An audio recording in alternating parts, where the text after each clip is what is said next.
ये domain theory क्या है, इसको समझने की कोशिश करो।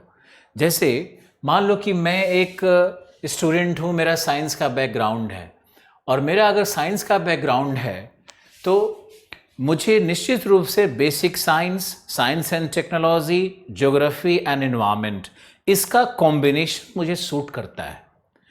मैं एक एग्जाम्पल लेता हूँ। There is a person, now here is a person, his background is, his education is in science faculty, and there is a person, he is from arts background. Now there are two different people. Science mein hi we will include the engineers and doctors, and MBA people will be included in arts. The MBA people will be in the art section. So all these students, commerce will be also in the art section. ये commerce का भी student यहीं पे लेंगे हम लोग, arts में ही लेंगे। अब जिसका साइंस है उसका डोमेन क्या होगा? साइंस पर्सन का डोमेन होगा geography, environment, science and technology. Now definitely this section is going to give him around 50 questions plus current affair, CA current affair. Now this question, इस व्यक्ति का डोमेन है geography, environment, science, tech and current affair. तो ये जो व्यक्ति है, ये अगर साइंस के स्ट्रीम से आता है और इसने अपना पूरा दम, पूरा फोकस ज्योग्राफी, एनवायरमेंट और करंट अफेयर पे और बेसिक साइंस पे लगा करके रखा है, तो out of 50 questions in all likelihood he is going to do at least 35 to 40 questions correct and he can qualify, because in the remaining 50 he, even if he does around 15 questions, so his score will be 60, and 60 is a very highly qualifying marks. Last time 98 was the cutoff for the general candidates. 98 में prelims हो जाता है, 98 marks लाने हैं आपको। आप 105 लाओ, you will be very safe. 105 to 110 is the safest score. अगर आप देखो पिछले 5 साल का, 10 साल का पैटर्न देखोगे, तब भी आपको 105 प्लस सेफ स्कोर नजर आता है। तो आपको क्या करना है कि आपको सबसे पहले तो ये 50 क्वेश्चंस, जो अगर आप साइंस के स्टूडेंट हो तो आपको ज्योग्राफी, एनवायरनमेंट, साइंस, टेक, इसको बहुत पढ़ना है। कई बार हम लोग सोचते हैं, we take it for granted कि oh, since I am a science student so I can solve all the questions from science. It doesn't happen. Sometime you lose upon even the very small, very minuscule questions, very silly mistakes you do in your examination. तो ये नहीं करना है कि science के हैं तो over confident हो गया कि हमारा तो भाई साइंस का बैकग्राउंड है तो हम तो हिस्ट्री पढ़ेंगे। नहीं, उल्टा है, बिल्कुल उल्टा है। आप समझो इसको कि अगर आप साइंस के बैकग्राउंड हो तो आपको साइंस, ज्योग्राफी, एनवायरनमेंट को ही ज़्यादा पढ़ना है, ताकि आपका जो डोमेन है उसमें आप इतने शक्तिशाली हो, इतने आप ताकतवर रहो। जैसे मैं एग्जांपल ले सकता हूँ, मान लो कि बाउंसी पिचेस पे पार्टिकुलर शॉट कुछ प्लेयर्स बहुत खेलते हैं, वो उनका एक पॉजिटिव पॉइंट होता है, और वो उस शॉट को, बाउंसर है तो उसको हुक करेंगे, पुल करेंगे, तो वो ज़्यादा स्कोर कर पाते हैं बाउंसी पिचेस पे। तो उसी तरह से है कि अगर आप साइंस के बैकड्रॉप से आते हो, बैकग्राउंड से आते हो, तो आपको साइंस और ज्योग्राफी, एनवायरनमेंट पे ज़्यादा मेहनत करनी है, न कि उल्टे आप हिस्ट्री और उसमें लग जाओ कि मुझे तो हिस्ट्री पता ही नहीं, मैं तो पूरा हिस्ट्री पढ़ूंगा तब आईएएस बनूंगा, तब मेरा बीटी होगा। ये बिल्कुल गलत अप्रोच है। आपका डोमेन है, उसी में आप ताकतवर बनो, जो आपका एरिया है उसी में आप इतना पावरफुल बनो कि आप 105 मार्क्स आप ले आओ। तो मान लो 50 क्वेश्चंस आता है इस डोमेन से, और कभी कभी तो 50 to 55 क्वेश्चंस आएगा, आप 40 भी कर दोगे तो 80 तो आपने स्कोर कर दिया है ना। 80 या 75 तो आपका स्कोर आ रहा है अपने डोमेन से ही। What you need then? 30 more marks। 30 more marks meaning 15 more correct answers। 15 correct answers from 50 questions। तो 50 में अगर आप लॉ ऑफ प्रोबेबिलिटी को भी लगाओगे, तब भी 1/3 अगर करेक्ट होता है, तब भी आपका 15 क्वेश्चन सही हो जाएगा। तो ये बहुत ज़रूरी है, ये एक बहुत एसेंशियल ट्रिक है जो आपको अपनाना चाहिए। मतलब आप इसकी आलोचना कर सकते हो, you can have your different theories about it, but this is what I feel, this is what I suggest to my beloved students. अब आप देखो कि आर्ट्स बैकग्राउंड से है, जिसमें मैंने एमबीए और कॉमर्स को भी इंक्लूड किया है। अब ये जो व्यक्ति है, इसका डोमेन क्या होगा? ये व्यक्ति कहीं ना कहीं हिस्ट्री एंड कल्चर और पॉलिटी एंड गवर्नेंस में ये एक्सेल कर सकता है। और एक और पार्ट है जो इकोनॉमी एंड करंट अफेयर है, वो इकोनॉमी और करंट अफेयर तो इन दोनों को ही करना होगा, वो दोनों के लिए एसेंशियल पार्ट है। अब एक आपको समझना होगा कि हिस्ट्री, कल्चर, पॉलिटी, इकोनॉमी का जो पार्ट है, इसमें ये स्टूडेंट ज्योग्राफी भी कर सकता है। ज्योग्राफी इसलिए कर सकता है क्योंकि ज्योग्राफी में ह्यूमन इकोनॉमिक ज्योग्राफी का पार्ट है, डेमोग्राफी का पार्ट है, वो बिल्कुल ही आर्ट्स है। ज्योग्राफी पूरी तरह साइंस नहीं है, तो ज्योग्राफी ये भी लोग कर सकते हैं, ये लोग भी कर सकते हैं। और कॉमर्स वाले लोग तो ज्योग्राफी और बेहतर कर सकते हैं, एमबीए वाले भी बेहतर ज्योग्राफी कर सकते हैं। अब मेरा उद्देश्य यह नहीं है कि ज्योग्राफी पे लेक्चर देना, मेरा उद्देश्य है कि सत्य को बताना, और इस सत्य को समझने की बहुत बड़ी आवश्यकता है कि एक आर्ट्स का स्टूडेंट है, वो ज्योग्राफी में हो सकता है कि फिजिकल पार्ट में, इन्वायरमेंटल पार्ट में, या हो सकता है कि कुछ क्लाइमेट के पार्ट में इतना अच्छा नहीं कर पाए, इतना नहीं अच्छा अंडरस्टैंडिंग डेवलप कर पाए, कुछ छोटे मोटे 1-2-4 टॉपिक्स में। लेकिन ये बहुत इंपॉर्टेंट है, ये समझना होगा कि ज्योग्राफी का जो ह्यूमन इकोनॉमिक पार्ट है उसमें वो बहुत अच्छा कर सकता है।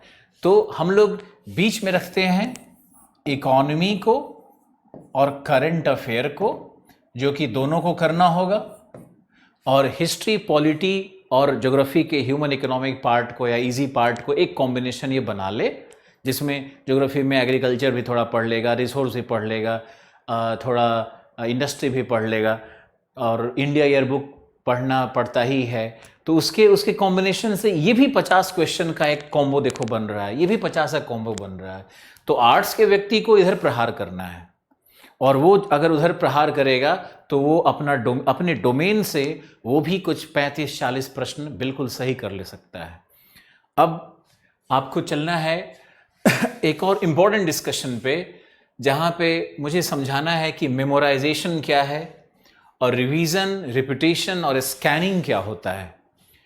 ये 3 स्टेज है। पहले आपको रिवाइज करना है। रिवाइज मतलब टू रिविजिट। आपने नोट्स बनाया, आपने 2-3 किताबों का एक संकलन बनाया, आपके पास there is an aggregate of material which you prepared from 3 different books और 3 different sources. Now you have some really good material with you, all penned down in your handwriting. It shall be in your handwriting. That helps you in memorization and fast memorization. तो आपको pen down करके कुछ material को बना करके रखना है, और वो जो मटेरियल आपका बना हुआ है उसको आप रिवीजन करोगे, वीजन, तो आप उसको बार बार देखोगे, बार बार उसको रीड करोगे। अब जब बार बार उसको आप रीड करने लगोगे तो मेमोराइजेशन अपने आप ही होता है। फिर है रिपीटिशन, जैसे आपने उसको देख करके और उसको आंख बंद करके एक बार रिपीट करने की कोशिश करो। कैसे मान लो वैदिक चैंटिंग किया जाता है, या कोरस में लोग कैसे गाते हैं कि एक मूल गायक गा दिया, उसके बाद लोग पीछे से उसको इसका चैंटिंग फिर से उसको रिपीट करते हैं। तो रिवीजन के बाद रिपीटेशन होना चाहिए, और रिपीटेशन के बाद एक स्टेज आएगा where your eyes will begin to scan the material. यानी पीटी के 40 दिन पहले, 45 to 35 डेज पहले या 30 to 40 डेज पहले आप सारी चीज़ों को रिवाइज कर लेना चाहिए, और जो उसके बाद का 30 डेज बचा हुआ है उसमें आपको रिपीट करना चाहिए। नेक्स्ट 20 डेज में सारे नोट्स को लगातार रिपीट करते रहो। एक्स्ट्रा और अलग से कुछ पढ़ने की कोशिश मत करो, क्योंकि उस हीट ऑफ मोमेंट में, उस पीरियड में I don't think you are going to substantially put anything in your head. ऐसा नहीं होने वाला है कि तुम नई नई चीज़ों को रोज पढ़ते जाओगे और सब तुमको याद होता चला जाएगा। ट्रेडिशनल सेक्टर के लिए जैसे हिस्ट्री है, ज्योग्राफी है, फंडामेंटल्स ऑफ इकोनॉमी है, साइंस के फंडामेंटल्स हैं, पॉलिटी और गवर्नेंस के फंडामेंटल्स हैं, ये जो आपने कॉन्स्टिट्यूशन है, इन सबों को आप रिवाइज रिपीटेशन के मेथड से आप उसको करना है। और 20 लास्ट जो 5 डेज रहता है ना, उस 5 डेज में आपको स्कैनिंग करना है। पेज पलट दो, ऐसे स्कैन कर लो, वो आपको याद रहेगा। आपने इतनी बार रिवाइज रिपीट किया हुआ है कि आपको याद रहेगा। तो स्कैनिंग करना, टर्न द पेजेस, और पढ़ने का पूरा पढ़ने की जरूरत नहीं है, उसको बस स्कैन करो, ऐसे एक बार देखो, उसको फिर पलट दो, फिर इधर ऐसे देखो कि हाँ यहाँ पे क्या था। Now your brain is going to have that required memory which will make you successful to that level. ये 3 चीज़ों को आप प्रैक्टिस में लाओ, ये बहुत इंपॉर्टेंट है। रिवाइज करना is key to success for prelims. इतना we have ocean of knowledge, इतना सारा मटेरियल है, इतना सारा कुछ करना है। अब उसको हमने एक समराइज करके, उसका हम लोगों ने जॉटिंग करके जो एक पेपर बनाया है, या अपना नोटबुक्स बनाए हुए हैं, उसको हम लोग जब तक रिवाइज रिपीट नहीं करेंगे और लास्ट 5 डेज में जब तक उसका स्कैनिंग नहीं करेंगे, तब तक इफ़ेक्ट नहीं आएगा। वहाँ जाकर एग्जामिनेशन में आपको कन्फ्यूज़न सा होने लगेगा कि यार उसमें ये था या ये था। इसलिए रिवीजन बहुत ज़रूरी है, रिपीटेशन बहुत ज़रूरी है, और स्कैनिंग बहुत ज़रूरी है। ये प्रीलिम्स का एक मंत्र है जो आपको करना है, और उसके लिए डेज भी मैंने आपको डिवाइड करके दर्शा दिए हैं। अब है एक बहुत इम्पॉर्टेंट डिस्कशन है, मेरे हिसाब से बहुत इम्पॉर्टेंट है, the dilemma of current affairs. ये करंट अफेयर्स है क्या? ये करंट अफेयर्स का स्पेक्ट्रम क्या है? इसका लेंथ और ब्रेड्थ क्या है? करंट अफेयर कहाँ से पूछेगा, किस टाइम पीरियड से पूछेगा, इसी को डिलेमा कहा जा रहा है। एक मन में संशय होता है। I have seen many questions in 2016 and 17. There were questions which actually came from the current affair of 2011, and some of the questions which came in 2017-18, they have been drawn from 2005. क्या होता है इसमें कि मान लो कि एक committee आज बनी, एक्स कमिटी। अब एक्स कमिटी के पहले बनी थी वाई कमिटी, तो वाई के रिकमेंडेशंस थे, एक्स के रिकमेंडेशंस थे। आज करंट अफेयर में सारे लोग एक्स पढ़ रहे हैं, लेकिन क्या होता है कि वो जो कमिटी होती है, it also draws certain elements from the previous recommendations from the different committees. तो अगर आप उस कमिटी, नए कमिटी की रिपोर्ट को सिर्फ तो आप पढ़ रहे हो, पीछे बैकड्रॉप में नहीं जा रहे हो, और पीछे से आप दूसरे कमिटी की रिपोर्ट्स को रिलेट नहीं कर पा रहे हो, तो भी आपका करंट अफेयर सॉल्व नहीं होगा। क्योंकि करंट अफेयर में क्या होगा, यूपीएससी ऑप्शंस देती है A B C D. Now A and B are correct, B and C are correct, तो they create a kind of trap. They want a real knowledgeable man who has comprehensive knowledge, not those muggers, not those तोता type, parrot type लोग जो कि रट रट करके रट्टूमल, उनको इनकी ज़रूरत नहीं है। They want really comprehensive person who have strangle hold command over a subject, over A topic. ऐसा इंसान चाहिए उनको। तो ये जो टिपिकल डिलेमा है, इसमें करंट अफेयर में मुझे 3 सजेशंस आपको देने हैं। मेरा पहला सजेशन ये है कि लास्ट ईयर मेंस में, जैसे 2019 मेंस में करंट अफेयर से जितने भी टॉपिक्स पूछे गए, उन टॉपिक्स को आप प्रिपेयर करो। तो मुझे लगता है कि शायद इसमें कहीं ना कहीं 3 क्वेश्चन तो आता ही आता है। यानी करंट अफेयर को अगर आप कैप्चर करना चाहते हो, तो मेरा पहला सजेशन है कि आप 2019 मेंस के कुछ जितने भी करंट अफेयर क्वेश्चंस आए हुए हैं, उसको आप एक बार अच्छे से तैयार करो। वो तैयार करोगे तो आपका 3 क्वेश्चन तो आ ही जाएगा। फिर आपको क्या करना है, दूसरा सजेशन है आपके लिए कि जो सबसे इम्पॉर्टेंट मंथ होता है, वो होता है the duration during which the current affair, the mains examination is going on, may be October, may be September, October month.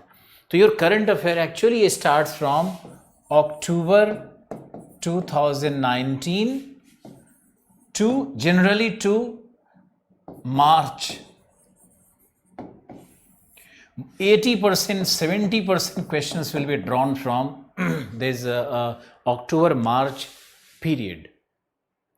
ये जो 70% क्वेश्चंस है, ये it can vary from 50% to 70%. 70 is on the very higher side. तो ये 50 to 70% questions यहीं से draw किया जाएगा. अगर इसके आप मास्टर बन गए हो करंट अफेयर के 2019 से मार्च तक का, तो you will definitely be getting around 5 to 10 questions from this particular months. तो आपका 5, 3, 8 या 10, 3, 13, 10 से लेकर के 8 क्वेश्चन के बीच में यही कवर कर देगा आपका. और वैसे अगर हम देखेंगे करंट अफेयर कब से पढ़ना चाहिए, तो it should be a process of 18 months. 18 months from the date of prelims. Prelims का जो डेट है, मान लो प्रीलिम्स का डेट है 4 अक्टूबर, तो 4 अक्टूबर से पीछे 18 months आप जाओ और वहाँ 4 से लेकर के यहाँ 4 तक का पूरा करो. मुझे ऐसा लगता है कि जिस डेट को प्रीलिम्स होता है उसके पहले का 1 महीना लोग करंट अफेयर में नहीं ध्यान देते हैं. लेकिन कई बार ऐसा हुआ है कि जो न्यूज़ 7 दिन, 8 दिन, इवन 3 दिन पहले का भी न्यूज़ रहा है, वो भी कई बार आ गया है. To the utter dismay of me, to the utter surprise of the students, कि ऐसे कैसे हो सकता है कि 3 दिन पहले लोग कैलकुलेट करते हैं कि प्रिंट होगा तो यहाँ जाएगा तो वहाँ जाएगा, पता नहीं कैसे होता है. लेकिन ये 3, 4, 5 दिन पहले का भी करंट अफेयर क्वेश्चन बन करके आ जाता है. तो आपको तो पूरी तैयारी रखनी है. If you want to have a real comprehensive go on the current affairs, you have to read 18 months news, जो कि इकोनॉमी से रिलेटेड हो, IR से रिलेटेड हो, वर्ल्ड पॉलिटी से हो, वर्ल्ड ऑर्गेनाइजेशन से हो, ज्योग्राफी इन्वायरमेंट से हो, कहीं से भी हो, क्लाइमेट चेंज से हो, कहीं से भी हो, आपको ये करना ही करना है. तो करंट अफेयर का एक टिपिकल डिलेमा है, जिससे आपको पीटी को अच्छा करना है, तो इस डिलेमा में नहीं फंसना है, बल्कि आपको इन चीज़ों को करनी होगी. आप ये देखो, एक बहुत इम्पॉर्टेंट इशू है जो कि बाकी इन चारों से कुछ अलग ही है, वो है डिस्ट्रैक्शंस वर्सेस अट्रैक्शंस. हम लोग, मैं विशेष करके, मेरा अपना ये मानना रहा है, I always believed in this theory that your state of being, your mental state of being, your inner calm, your inner tranquillity, your understanding of the things, the way you analyze things, the way you look at things, the way you process material, process the observed things, ये सब चीज़ें बहुत matter करती है. आप किसी चीज़ को देख करके क्या अनुभव कर रहे हो, किसी विषय को सुन करके, किसी बात को, किसी वार्तालाप को सुन करके कैसे प्रभावित हो रहे हो, ये सब बहुत मैटर करता है. मैंने इसके 2 कैटेगरीज बनाए. पहला है डिस्ट्रैक्शंस और attractions.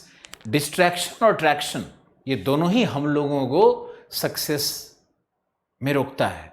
They are the biggest barrier to our success. अब इसको समझने की कोशिश करो. डिस्ट्रैक्शंस, क्या डिस्ट्रैक्शंस है लाइफ में? अट्रैक्शंस, क्या क्या अट्रैक्शंस है लाइफ में? जैसे दोनों में बड़ा थिन लाइन डिफरेंस है, बहुत ही थिन लाइन डिफरेंस है. जो अट्रैक्शंस हो सकता है वही डिस्ट्रैक्शंस भी हो सकता है. जो डिस्ट्रैक्शंस हो सकता है वही अट्रैक्शंस भी हो सकता है.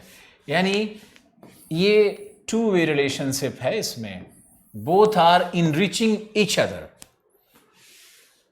both are giving life energy to each other, both are linked, both are linked in such a way, both are functioning together in such a way that it is very difficult to separate them. Actually ये inseparable हो जाता है human mind के लिए, कि मुझे वो चीज़ attract कर रही है या डिस्ट्रैक्ट कर रही है. जैसे अट्रैक्शन में क्या हो सकता है कि attraction for food, attraction for gender, आप मेल हो तो फीमेल की तरफ अट्रैक्ट होना, आप एक इंसान हो तो फूड की तरफ अट्रैक्ट होना. ये जितना भी एक साइकोलॉजिस्ट ने लिखा है कि हमारा पैशन फॉर फूड और पैशन फॉर सेक्स, ये दो मेन अट्रैक्शन और डिस्ट्रैक्शन को क्रिएट करता है। आप इस बात को फिर से ध्यान से सुनो कि हम लोगों के अट्रैक्शन और डिस्ट्रैक्शन के लिए दो मूल इंस्टिंक्ट्स हैं। ये इंस्टिंक्ट्स क्या है? ह्यूमन इंस्टिंक्ट्स क्या है? ये हमारा इंस्टिंक्ट होता है जो कि हमारी आंतरिक कामना, हमारा आंतरिक जो फीलिंग्स है, सेंटिमेंट्स है, जो हमारा आंतरिक डिज़ायर है, जो हमारा क्लैंडस्टाइन डिज़ायर्स है, उसका ये आउटकम होता है। तो आप देखो कि मैंने जैसे कहा कि अट्रैक्शन टू अपोजिट जेंडर, आजकल तो पता नहीं क्या क्या हो रहा है, और इंडियन सुप्रीम कोर्ट भी क्या क्या लॉज पास कर रही है। खैर उस पर डिस्कशन नहीं करना है यहाँ। तो बस ये है कि अट्रैक्शन और डिस्ट्रैक्शन में हम अंतर कर लें, अगर समझ लें तो शायद हमारा पीटी हो जाए, शायद हम सक्सेसफुल व्यक्ति बन जाएं। तो मान लो कि दो अट्रैक्शन और डिस्ट्रैक्शन की बात की जाती है। पहला है अट्रैक्शन फॉर फूड और दूसरा है अट्रैक्शन फॉर अपोजिट जेंडर।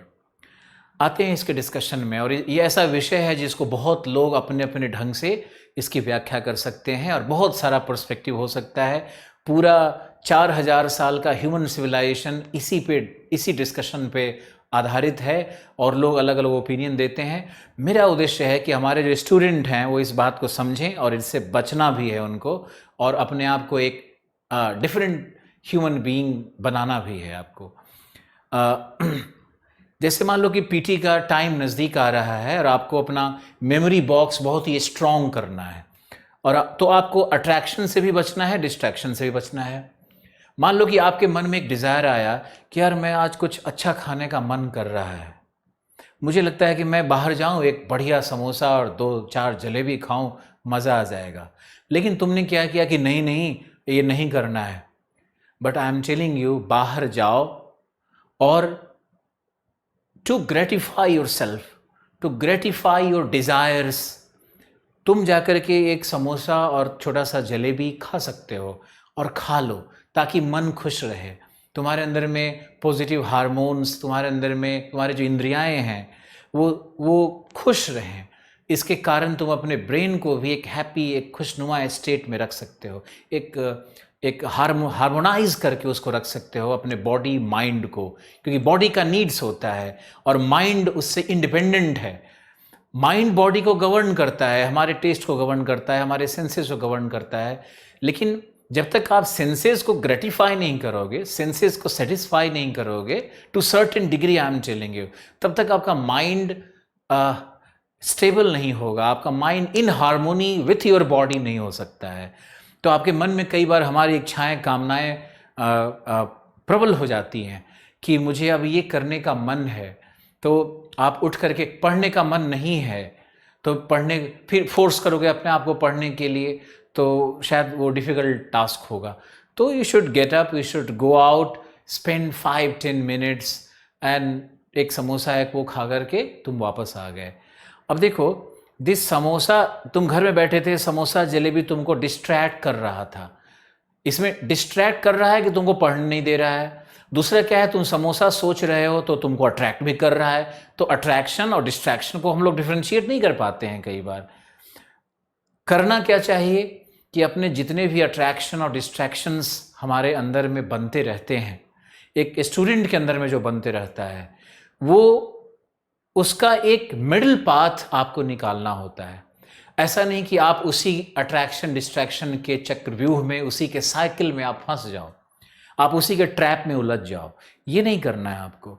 आपको एक मिडिल पाथ निकालना है बुद्धिज़्म की तरह, कि जो चीज़ें संभव है, वहाँ जहाँ पे पॉसिबिलिटीज़ है, उस पॉसिबिलिटीज़ पे हम थोड़ा काम करेंगे ताकि हम अपने आप को खुश रखें। और बहकना नहीं है। एक जो लाइन होता है ना, एक जो लक्ष्मण रेखा होता है, उसको क्रॉस नहीं करना होता है किसी भी कंडीशन में। तो एक सेल्फ डिसिप्लिन के अंदर में रहते हुए आप अपने अट्रैक्शन और डिस्ट्रैक्शन को नियंत्रित करो। हम कभी नहीं कहेंगे कि आप एकदम से ऑस्टेरिटी के जोन में चले जाओ आप एकदम से अपने शरीर को, मन को कष्ट दे करके और पढ़ने की कोशिश करो और सिर्फ कष्ट देने से ही पढ़ाई होता है, ऐसा नहीं होता है। ऑस्टेरिटी की ज़रूरत नहीं है, आपको वही जो मैंने कहा मिडिल पाथ लेना होगा और अपने अट्रैक्शन डिस्ट्रैक्शंस दोनों के बीच में समझते हुए एक बैलेंस बना करके चलते रहना है।